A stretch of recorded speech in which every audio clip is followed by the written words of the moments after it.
فلسطین۔ یہ صرف آج کا مسئلہ نہیں بلکہ پچھلے 3000 سال سے اس سٹی کو قبضہ کرنے کی لڑائی چل رہی ہے۔ آج سے 3300 سال پہلے اللہ نے موسیٰ علیہ السلام کو حکم دیا کہ بنی اسرائیل یہود کو ایجپٹ میں فرعون کی غلامی سے نکال کر آزاد کر دو، اور پھر بہت مشکل سے فرعون نے آخر بنی اسرائیل کو آزاد کر دیا، جس کے بعد موسیٰ علیہ السلام بنی اسرائیل کو لے کر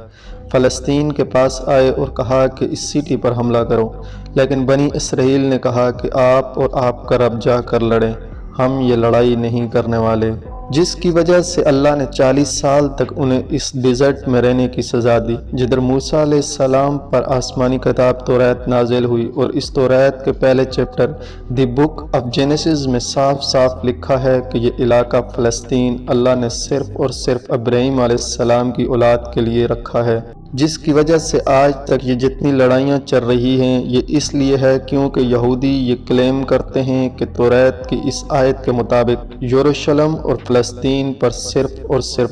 بنی اسرائیل کا حق ہے، کیونکہ بنی اسرائیل ابراہیم علیہ السلام کی اولاد اسحاق علیہ السلام کی اولاد میں سے ہے، لیکن تورات میں لکھا ہے کہ یہ علاقہ ابراہیم علیہ السلام کی اولاد کے لیے، صرف اسحاق علیہ السلام کی اولاد کے لیے نہیں۔ ابراہیم علیہ السلام کے ایک نہیں بلکہ 2 بیٹے تھے، اسحاق اور اسماعیل۔ اسحاق علیہ السلام دی فادر آف بنی اسرائیل، بٹ اسماعیل علیہ السلام کو عربوں کا فادر سمجھا جاتا ہے، اور یہ بات صرف ہم ہی نہیں بلکہ یہودی بھی اس بات کو مانتے ہیں۔ تو انہی کی کتاب توریت کے مطابق فلسطین پر صرف اسحاق علیہ السلام کی اولاد کا حق نہیں بلکہ اسماعیل علیہ السلام کی اولاد عربوں کا بھی حق ہے۔ موسیٰ علیہ السلام کے ساتھ 40 سال تک ڈیزرٹ میں رہنے کے بعد آخر بنی اسرائیل نے یوشع جاشوا کی لیڈرشپ میں فلسطین کو دوبارہ فتح کر لیا، لیکن کچھ ہی عرصے بعد یہ سٹی ان کے ہاتھ سے دوبارہ نکل گئی، اور پھر اگلے 300 سال تک بنی اسرائیل اس سٹی کو دوبارہ حاصل نہیں کر سکے۔ لیکن 300 سال بعد بنی اسرائیل نے داؤد علیہ السلام کی لیڈرشپ میں اس سٹی یروشلم کو دوبارہ فتح کر لیا، اور ان کے بیٹے سلیمان علیہ السلام نے یہاں پہلی دفعہ اللہ کی عبادت کے لیے ایک مسجد یعنی ٹیمپل بنایا۔ سلیمان علیہ السلام کے بعد یہودیوں نے فلسطین اور یروشلم پر 400 سال تک حکومت کی، لیکن 400 سال بعد بیبلاک عراق میں ایک بہت ہی طاقتور امپائر بن چکی تھی، جس کے بعد بادشاہ بخت ناصر نے اپنے امپائر کو بڑھانے کے لیے فلسطین پر حملہ کر دیا اور یروشلم کو تباہ و برباد کر دیا، اور اس کے اندر ہزاروں یہودیوں کو شہید بھی کیا، اور اس ٹیمپل کو بھی تباہ کر دیا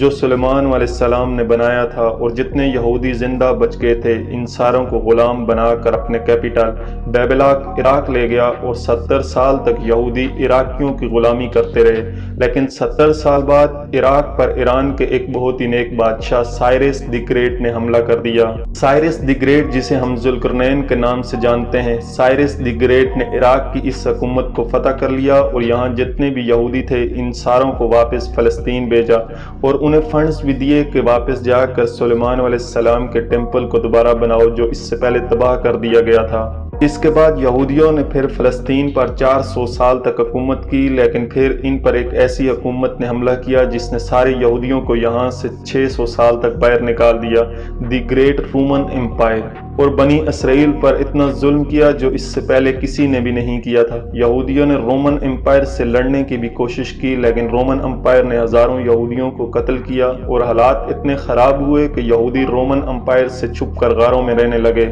اور رومن امپائر نے بیت المقدس، جسے پہلے سلیمان علیہ السلام اور پھر ذوالقرنین نے بنایا تھا، دوبارہ تباہ و برباد کر دیا، اور اس کے بعد یہ ٹیمپل آج تک دوبارہ نہیں بن سکا۔ رومن امپائر نے فلسطین اور یروشلم پر 600 سال تک حکومت کی، لیکن 600 سال بعد رومن امپائر نے ایک ایسی غلطی کی جو کبھی نہیں کرنی چاہیے تھی۔ انہوں نے عرب میں بہت ہی تیزی سے پھیلتے ہوئے نئے ریلیجن اسلام پر حملہ کرنے کی کوشش کی، لیکن اسلامک ریلیجن اور خلافت اتنی تیزی سے پھیلتی گئی کہ کچھ ہی سالوں میں رومن اور پرچین امپائر دونوں کو فتح کر لیا، جس کے بعد حضرت عمر دنیا کے سب سے طاقتور بادشاہ بن گئے، جن کی حکومت الیگزینڈر دی گریٹ کی امپائر سے بہت بڑی تھی۔ آخر مسلمان رومن امپائر کو فتح کرتے کرتے یروشلم کے دروازے تک جا پہنچے۔ حضرت محمد صلی اللہ علیہ وآلہ وسلم نے پہلے ہی کہہ دیا تھا کہ مسلمان ایک دن یروشلم ضرور فتح کریں گے۔ اب مسلمانوں کے پاس 2 آپشن تھے، یا تو یروشلم کو اسی طرح تباہ و برباد کریں جو اس سے پہلے باقی بادشاہوں نے کیا تھا، یا اس کا محاصرہ کر لے۔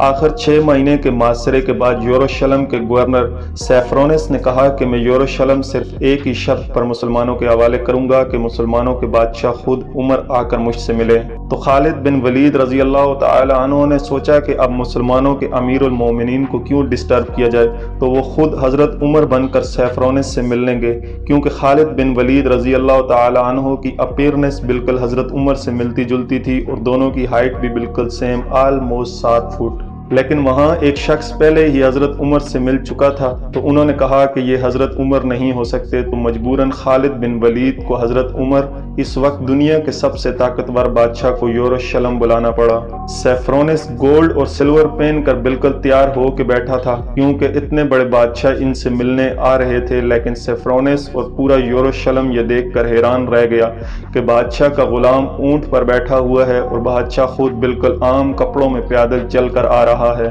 یہ منظر یروشلم والوں کے لیے بہت شاکنگ تھا، کیونکہ اس سے پہلے جب بھی کسی بادشاہ نے یروشلم پر فتح حاصل کی تو اس نے اس سٹی کو تباہ و برباد کر دیا تھا اور یہاں کی گلیوں کو خون سے بھر دیا تھا، لیکن اب یہ ایک بادشاہ آیا ہے جو ان ساروں سے زیادہ طاقتور ہے، لیکن بغیر کسی فوج کے اور بالکل عام کپڑوں میں۔ ایسا اس سے پہلے کبھی بھی نہیں ہوا تھا۔ حضرت عمر نے سارے مذاہب کو آزادی دی اور بغیر کوئی خون بہائے سیفرونس نے یروشلم کو حضرت عمر کے حوالے کیا، لیکن انہوں نے ایک شرط یہ بھی رکھی کہ مسلمان یہودیوں کو یروشلم آنے کی اجازت دیں گے، لیکن حضرت عمر نے اس کی یہ شرط نہیں مانی اور یہودیوں کو بھی بیت المقدس آنے کی اجازت دی، اور اس طرح پہلی دفعہ یروشلم ابراہیم علیہ السلام کے بیٹے اسماعیل علیہ السلام کی اولاد کے پاس آیا۔ اس کے بعد آلموسٹ 350 سال تک مسلمان، کرسچن اور یہودی یروشلم میں بالکل امن کے ساتھ رہنے لگے، لیکن پھر 350 سال بعد کرسچنز نے پورے یورپ سے فوج جمع کر کے یروشلم پر دوبارہ حملہ کر دیا۔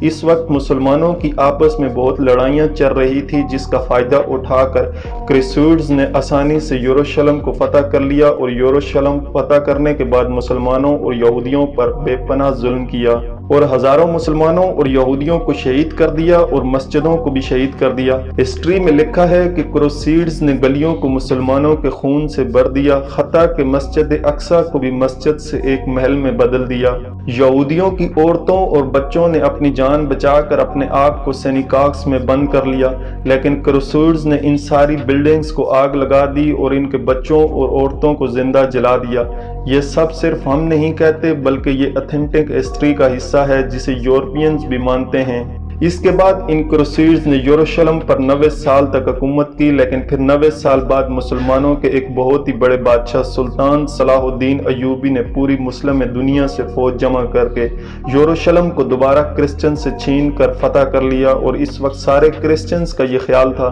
کہ اب صلاح الدین ہم سے اسی طرح بدلہ لے گا جس طرح ہم نے لاکھوں مسلمانوں کو شہید کیا تھا۔ لیکن صلاح الدین ایوبی نے بالکل حضرت عمر کی طرح سارے کرسچنز کو معاف کر دیا۔ ایون کرسچن بھی اس بات پر حیران ہوئے اور صلاح الدین ایوبی سے پوچھا کہ جب ہم نے یروشلم کو فتح کیا تو ہم نے ہر مسلمان کو قتل کیا تھا، لیکن صلاح الدین ایوبی نے انہیں کہا I am not those men. I am صلاح الدین۔ صلاح الدین صلاح الدین ایوبی نے ان سارے کرسچنز کو دوبارہ آزادی دی اور مسجد اقصی جسے محل بنا دیا گیا تھا اسے دوبارہ مسجد بنایا اور ادھر پہلی نماز ادا کی۔ یروشلم کو جب بھی کسی بادشاہ نے فتح کیا ہمیشہ ادھر بہت ہی خون بہایا، سوائے مسلمانوں کے جنہوں نے ہمیشہ امن کے ساتھ اس سٹی کو فتح کیا۔ صلاح الدین ایوبی کے بعد ایک بار پھر سارے مذاہب یروشلم میں بالکل امن کے ساتھ 800 سال تک رہے،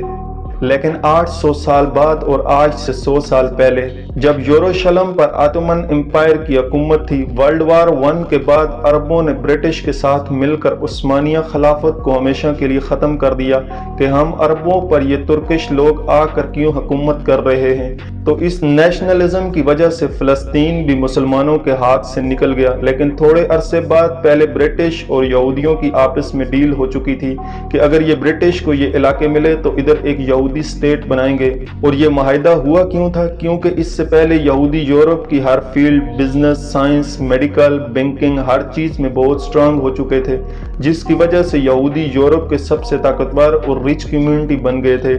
تو ان کی سپورٹ حاصل کرنا برٹش کے لیے سب سے ضروری تھا، اور پچھلے 1800 سال سے یہودیوں کے پاس اپنا کوئی بھی ملک نہیں تھا۔ تو ان میں سے کچھ یہودیوں نے زائنزم کی سوچ شروع کی کہ ہمارا یہودیوں کا بھی ایک اپنا ملک ہونا چاہیے، اور اس کے لیے انہوں نے اسی فلسطین کے علاقے کو چنا، اور یہ ملک حاصل کرنے کے لیے انہوں نے ہر طرف سے کوششیں شروع کی۔ یہودیوں نے ایون سلیمانی خلیفہ سلطان عبد الحمید سے بھی معاہدہ کرنے کی کوشش کی، لیکن انہوں نے صاف انکار کر دیا، جس کی وجہ سے یہودیوں کو سمجھ آ گئی کہ اگر اپنا ملک بنانا ہے تو عثمانیہ سلطنت کو ختم کرنا ضروری ہے۔ اور جیسے ہی ورلڈ وار کے بعد آٹومن امپائر ختم ہوئی اور فلسطین آٹومن امپائر سے برٹش کی طرف چلا گیا، تو یہودی پوری دنیا سے اسی سیکرٹ پلان کے تحت فلسطین آنا شروع ہوئے، اور فلسطین کے مسلمانوں سے زمین ڈبل ٹرپل پرائس پر خریدنے لگے، کیونکہ پیسہ تو ان کے پاس بہت تھا۔ برٹش امپائر نے بھی بلفورڈ ڈیکوریشن میں یہودیوں کے ایک الگ سٹیٹ ہونے کو سپورٹ کیا تاکہ ورلڈ وار میں یہودیوں کا سپورٹ اور پیسے دونوں حاصل کر سکیں، اور اسپیشلی ورلڈ وار 2 کے بعد یورپ میں ہٹلر کی یہودیوں پر ظلم کے بعد یہودی اور بھی زیادہ پوری دنیا سے فلسطین میں جمع ہونے لگے، اور فلسطین میں آہستہ آہستہ لڑائیاں بڑھنے لگی، جس کی وجہ سے UN نے ایک فیصلہ کیا کہ فلسطین کو 3 حصوں میں ڈیوائیڈ کیا جائے گا، ایک حصہ فلسطین، دوسرا اسرائیل اور تیسرا یروشلم، جو ان دونوں میں سے کسی کا بھی نہیں ہوگا، بلکہ یہاں UN کی حکومت ہوگی اور اس میں سب مذاہب کو آزادی ہوگی، جس پر عرب ممالک نے اس فیصلے کی سخت مخالفت کی، اور اسرائیل کے آزاد ہونے کے صرف ایک دن بعد اسرائیل پر ہر طرف سے حملہ کر دیا۔ ایجپٹ، جارڈن، سیریا، تینوں کی فوجیں ایک ساتھ اسرائیل میں داخل ہوئی، لیکن بہت ہی بے شرمی سے عرب ممالک یہ جنگ ہار گئے، اور ایک ایسے ملک سے ہارے جو ان سے سائز میں بہت چھوٹا اور جو اس جنگ سے صرف ایک دن پہلے آزاد ہوا تھا۔ اس ہار کی وجہ سے جو پلان UN نے اس جنگ سے پہلے بنایا تھا، اس کا صرف 40% علاقہ فلسطینیوں کو ملا اور 60% علاقہ اسرائیل نے فتح کر لیا۔ اسرائیل اکیلے یہ جنگ نہیں لڑ رہا تھا، بلکہ اس کے ساتھ پوری دنیا کا سپورٹ بھی تھا، ایون رشیا اور US دونوں کا سپورٹ اسرائیل کے ساتھ۔ اسرائیل نے یہ علاقے فتح کر کے ٹائم بالکل نہیں ضائع کیا اور 7 لاکھ عربوں کو فلسطین سے نکال باہر دیا، جس کی وجہ سے فلسطین میں آہستہ آہستہ یہودی زیادہ اور عربی کم ہونے لگے۔ اس جیت کے بعد اسرائیل بہت سٹرونگ بن گیا اور پوری دنیا سے اور بھی زیادہ یہودی اسرائیل میں جمع ہونے لگے۔ اس کے بعد یہودیوں نے عرب کے بالکل سنٹر میں ایک بہت ہی مضبوط حکومت بنا لی، لیکن پھر بھی یہ 2 علاقے ویسٹ بینک اور غزہ اسرائیل کے بالکل کنٹرول میں نہیں تھے۔ لیکن آج سے تقریباً 60 سال پہلے 1967 میں کچھ مس انڈرسٹینڈنگ کی وجہ سے یہاں ایک بار پھر جنگ شروع ہو گئی، اور ایک بار پھر ایجپٹ، جارڈن، سیریا اور مد مقابل چھوٹا سا اسرائیل، لیکن صرف 6 دنوں میں اسرائیل نے ان تینوں ملکوں کو ہرا دیا، اور صرف 6 دنوں میں اسرائیل نے اپنا سائز 3 گنا بڑھا لیا۔ عرب ممالک دوبارہ اپنے سے ایک بہت ہی چھوٹے ملک سے بہت ہی بری طرح ہار گئے۔ یہ ایسے ہے کہ آج حبیب حزب اللہ سے ہار جائے اور وہ بھی 2 مرتبہ۔ عرب ممالک کے 2 دفعہ اسرائیل سے ہارنے کے بعد ان کی عوام اپنے نیشنلسٹ حکمرانوں کے خلاف ہو گئی اور نیشنلزم قومیت کو چھوڑ کر ایک نئی سوچ کی طرف بڑھنے لگی۔ دی مسلم برادر اخوان المسلمون،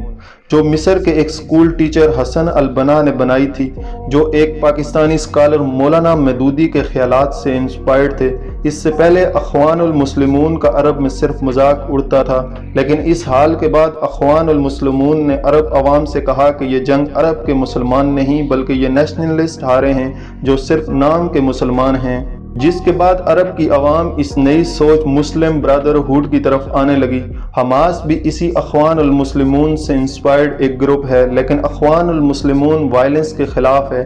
اس جیت کے بعد اسرائیل نے ویسٹ بینک، غزہ اور یروشلم سب پر قبضہ کر لیا، اور آج تک یہ سارے علاقے اسرائیل سے دوبارہ کوئی بھی نہیں لے سکا۔